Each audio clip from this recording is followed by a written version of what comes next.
Hello everyone. So today's topic is about the Chinese cabbage. So Chinese cabbage एक कोल group का member है और बहुत ही क्लोजली रिलेटेड मेंबर है क्योंकि इसमें ब्रीडिंग सिस्टम, कल्टीवेशन प्रैक्टिसेस और इसका जो सीज़न है, ग्रोइंग सीज़न जिसे हम कहेंगे, वो ब्रासिका वेजिटेबल्स यानी कि कॉलीफ्लावर, कैबेज, ब्रुसेल्स स्प्राउट से मेल खाता है और एक बहुत ही इम्पॉर्टेंट वेजिटेबल है ईस्टर्न एशियन रीजन की। जनरली जो ये चाइनीज़ कैबेज है ये चाइना, ताइवान, कोरिया, जापान और मंगोलिया जैसे रीजन्स में पाई जाती हैं और इंडिया और चाइना में इसे एक बहुत ही इम्पॉर्टेंट वेजिटेबल की तरह ग्रो किया जा रहा है। ये एक शॉर्ट ड्यूरेशन की क्रॉप है और बहुत ही वैल्यूएबल सोर्स है calcium, crude fibres, vitamin C का ह्यूमन डाइट के लिए। क्लासिफिकेशन की बात की जाए कि किस तरह से चाइनीज़ कैबेज को क्लासिफाई किया गया है तो यहाँ पे आप पत्तियों के आकार के बेस पे देख सकते हैं। सबसे पहले loose leaved varieties. Loose leave varieties में द वेराइटी आती है डिसोल्यूटा, जिसमें कि जो टर्मिनल बड रहता है वो अंडर डेवलप्ड रहता है और कोई भी लीफ बड डेवलप नहीं होता। तो जो लीव्स रहेंगे आप यहाँ देख सकते हैं रजट्स लीव्स है, यानी कि लीव्स एक ब्रांचेस में है और स्प्रेडिंग हैबिट है और जनरली लीव्स की जो ग्रोइंग हैबिट है वो इरेक्ट है। और इस तरह के जो लूज लिव्ड वेराइटीज़ होती हैं वो स्प्रिंग और समर सीजन में ही ग्रो की जा सकती है और ये वेराइटी जो है चाइना में बहुत ही फेमस है। तो नेक्स्ट आती है आपकी सेमी हेडिंग वेराइटी, जिसमें की वैरायटी इम्फारिएटा रहती है। तो सेमी हेडिंग वैरायटी में स्मॉल हेड डेवलप होगा, यानी कि जो टर्मिनल बड है उसके आउटर लेयरिंग की जो लीव्स हैं वो डेवलप होंगी, यानी कि फेयरली डेवलप रहेंगी और एक हेड की फॉर्मेशन करेंगी, जहाँ पर जो सेंटर रहेगा वो हॉलो सेंटर होगा। और यूजुअली इस तरह के जो प्लांट्स रहते हैं वो ऑटम सीजन में ग्रो किए जाते हैं। नेक्स्ट आती है चाइनीज़ कैबेज में फ्लफी टॉप्ड हेडिंग वेराइटी। तो फ्लफी टॉप में यानी कि जो टॉप रहेगा वो फ्लफी होगा और टर्मिनल बड वेल डेवलप्ड टर्मिनल बड रहेगा, सॉलिड हेड बनेगा यहाँ पे और लीफ के जो टिप हैं वो कर्लिंग शो करेंगे अपवर्ड डायरेक्शन में। और इस तरह के प्लांट्स जनरली स्मॉल लेंथ के होते हैं और रजट्स लीफ पाई जाती हैं। जो फ्लफी टॉप्ड हेडिंग वेराइटी है वो हम लेट समर और ऑटम सीजन में ग्रो कर सकते हैं। देन नेक्स्ट आती है चाइनीज़ कैबेज की वेराइटी हेडिंग टाइप, जिसमें कि हेड की डेवलपमेंट प्रॉपर होगी, यानी कि जो टर्मिनल बड होगा वो वेल डेवलप्ड रहेगा और सॉलिड कर्ड की फॉर्मेशन करेगा, सॉलिड हर्ड हेड की फॉर्मेशन करेगा। तो जो लीव्स रहेंगे वो ओवरलैप करेंगे लीव्स, इसीलिए कर्ड की फॉर्मेशन हो रही है। यूजुअली इस तरह की वेराइटीज़ को ऑटम और लेट क्रॉप की तरह एज अ विंटर में लिया जाता है। नेक्स्ट एग्रोक्लाइमेटिक जोन्स में एग्रोक्लाइमेट्स की बात की जाए तो सबसे पहले सॉइल और क्लाइमेट। सॉइल के लिए फर्टाइल सॉइल जिसमें कि सफिशिएंट मॉइस्चर सप्लाई रहती है और सॉइल की फिजिकल कंडीशन सही रहती हैं, उसी तरह की सॉइल्स में चाइनीज़ कैबेज को ग्रो किया जा सकता है। सॉइल की पीएच लगभग 6.8 से 7.8 रहना अति आवश्यक है। यह कूल्ड सीजन की क्रॉप है जो कि ट्रॉपिक और सब ट्रॉपिक्स जो कि टेम्परेट क्लाइमेट के रीजन्स रहते हैं वहाँ पर भी ग्रो की जा सकती है एज ए समर, ऑटम और स्प्रिंग क्रॉप। जनरली इस क्रॉप को हम प्रोटेक्शन में यानी कि प्रोटेक्टेड कंडीशंस में ही ग्रो करते हैं और सूटेबल टेम्परेचर की बात की जाए तो 15 से 21 डिग्री सेल्सियस टेम्परेचर जो है बेस्ट टेम्परेचर है जो कि हेड की डेवलपमेंट के लिए आवश्यक है। High yield generally 25 degree Celsius पे ली जा सकती है। अब कुछ वेराइटीज़ की बात करते हैं जो कि फेमस है। सबसे पहले Solan selection. Solan doctor YS. Parmar university of horticulture and forestry Solan में डेवलप की गई है। पालमपुर ग्रीन जो है CSK-HPKV पालमपुर में बनाई गई है और तैयार की गई है ये वैरायटी। सोलन बंद सरसों सोलन की वैरायटी है, चाइनीज़ सरसों नंबर 1 यानी कि चाइना से डेवलप की गई है ये variety. Then nursery sowing time जो कि एग्रोनॉमिक प्रैक्टिसेस हैं, तो लो हिल्स में नर्सरी का जो टाइम रहता है वो लो हिल्स में अगस्त से अक्टूबर तक नर्सरी की सोइंग की जाती है, मिड हिल्स में जुलाई से अक्टूबर और हाई हिल्स में अप्रैल से जून तक।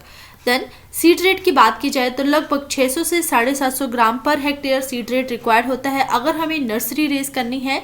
तो डायरेक्ट सोइंग से अगर हम पौधे तैयार कर रहे हैं तो लगभग 2.5 kg per hectare seed rate की रिक्वायरमेंट रहेगी। देन नेक्स्ट आता है स्पेसिंग। तो कितनी स्पेसिंग चाहिए इस तरह की क्रॉप को ग्रो करने के लिए? 45 बाय 30 सेंटीमीटर, यानी कि प्लांट टू प्लांट और रो टू रो की स्पेसिंग जो है बहुत ही महत्वपूर्ण है चाइनीज कैबेज की ग्रोथ के लिए। Next, manure and fertilisers. FYM जो है लगभग 20 ton per hectare, nitrogen 90 kg, 50 kg P2O5 और 30 kg K2O। जितना का जैसे कि पूरा का पूरा जो FYM रहेगा, P2O5 K2O को हम जब हम ट्रांसप्लांटिंग करेंगे उसी टाइम सप्लाई कर देंगे, और नाइट्रोजन की जो डोज रहेगी वो 1/3 डोज को ही सप्लाई करेंगे। बाकी बची हुई नाइट्रोजन की डोज 2/3 डोज को हम टॉप ड्रेसिंग करेंगे after second and fourth cutting for the quick growth of the plants. यानी कि जब हम प्लांट से कटिंग्स को ले लेंगे उसके बाद हम सेकेंड और फोर्थ कटिंग के बाद ही इसकी टॉप ड्रेसिंग करेंगे। नेक्स्ट, अबाउट द हार्वेस्टिंग, यानी कि कब इस क्रॉप को हार्वेस्ट किया जाए। तो जब आपको लगे कि फुली डेवलप हो गए हैं, कर्ड्स कंपैक्ट हैं, तब हम इन्हें स्टॉक से कट करेंगे, और जो लूज आउटर लीव्स रहेंगी वो हम मार्केट में सेल करने के पर्पज से भी यूज़ कर सकते हैं। देन यील्ड लगभग 25 से 50 टन पर हेक्टेयर रहती है, डिपेंड करता है कल्टीवार कौन सा है और ग्रोइंग सीजन क्या है। Next, about the non heading type, जहाँ पर हेड की डेवलपमेंट नहीं होती, यानी कि हम लीव्स को ही यूज़ करते हैं। तो इस केस में हार्वेस्ट करेंगे जो फुली डेवलप्ड लीव्स रहेंगी, जनरली बेस से लीव को कट करेंगे और इस तरह से कटिंग करेंगे कि कोई भी इंजरी ना हो, जो उसका सेंट्रल ग्रोइंग पॉइंट यानी कि टर्मिनल बड रहता है। देन चाइनीज कैबेज एक कर्डिंग और एक वेजिटेटिव फेज टाइप की क्रॉप है, जहाँ पर वेजिटेटिव फेज को ही जनरली कंज्यूम किया जाता है, और लीव्स का बहुत ही इंपॉर्टेंट रोल है इस तरह की क्रॉप के लिए। सो शेल्फ लाइफ को इम्प्रूव करने के लिए 5 डिग्री सेल्सियस टेम्परेचर पे हम इसे स्टोर करेंगे। तो 5 डिग्री सेल्सियस टेम्परेचर पे जब हम स्टोर कर रहे हैं तो 30 दिनों तक शेल्फ लाइफ को हम मेंटेन कर सकते हैं। और अगर हम 2.5 डिग्री सेल्सियस टेम्परेचर पे मेंटेन कर रहे हैं टेम्परेचर, तो हम 60 डेज के लिए क्रॉप को स्टोर कर सकते हैं, यानी कि 7 दिनों तक शेल्फ लाइफ को इम्प्रूव कर सकते हैं। और 0 डिग्री सेल्सियस पे लगभग 90 से 120 दिनों तक क्रॉप को स्टोर किया जा सकता है। अबाउट 95% रिलेटिव ह्यूमिडिटी और कंट्रोल एटमॉस्फेरिक कंडीशंस का होना बहुत ही इंपॉर्टेंट है अगर हमें इस क्रॉप को लॉन्ग टर्म के लिए स्टोर करना है।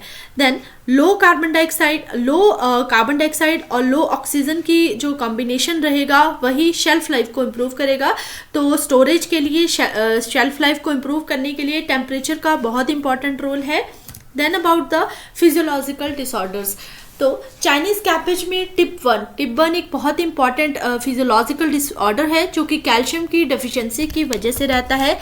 तो टिप वन में सबसे पहले रॉटिंग होगी लीफ के मार्जिन्स के ऊपर। तो कैल्शियम का ऑब्जॉर्प्शन और कैल्शियम का ट्रांसलोकेशन जब प्लांट्स में प्रॉपर नहीं हो पा रहा है, या फिर वहाँ पर सॉल्ट की कंसंट्रेशन उस मिट्टी में ज़्यादा है, ज़्यादा मॉइस्चर टेंशन है, जिसकी वजह से कैल्शियम का ऑब्जॉर्प्शन सॉइल में नहीं हो पा रहा, तो कैल्शियम की डेफिशिएंसी प्लांट्स में देखने को पाई जा सकती है, जिसकी वजह से टिप बर्न की डेवलपमेंट रहती है।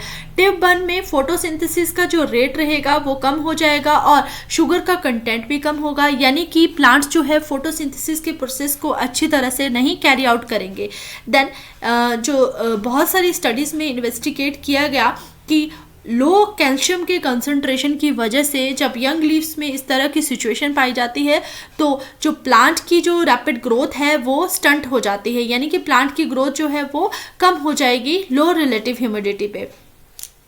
देन किस तरह से टिप बर्न को कंट्रोल किया जाए, तो सबसे पहले आता है फोलियर एप्लीकेशन। फोलियर एप्लीकेशन में साइकोसल, जिसे कि CCC के नाम से जाना जाता है, वो 1120 से लेके 2240 ppm तक की कंसंट्रेशन में हम यूज़ कर सकते हैं, कैल्शियम क्लोराइड की फॉर्म में या फिर कैल्शियम क्लोराइड के एप्लीकेशन के साथ। अब जो साइकोसेल है उसे अलग भी यूज़ कर सकते हैं, और in combination with calcium chloride या फिर 4 एप्लीकेशंस कैल्शियम क्लोराइड की अगर हम अकेले में दे रहे हैं, अलोन यूज़ कर रहे हैं, तब भी हम टिप बर्न को कंट्रोल कर सकते हैं।